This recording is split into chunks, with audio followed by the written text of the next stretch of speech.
This is my first assignment for anatomy class using anatomical terminology.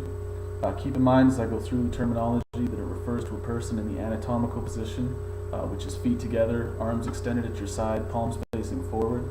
A person laying face up in the anatomical position is said to be supine. A person laying face down in the anatomical position is said to be prone. Start with directional terms here.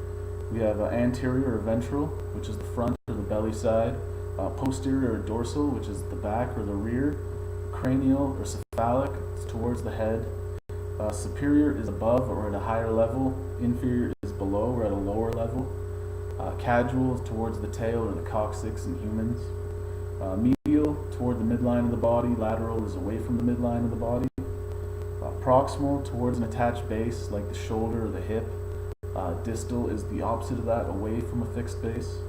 Superficial is at, near, or relatively close to the surface of the body. Deep is the opposite of that. That's towards the interior of the body. There's three planes of motion. The sagittal plane, which is where forward and backward motion takes place. The frontal plane, which is where lateral motion takes place. And the transverse plane, which is where rotational motion takes place. Your thoracis, or your chest, is superior to the pelvis. The gluteus, or your buttocks, is caudal to the abdomen. The patella, or the kneecap, is inferior to the pubis.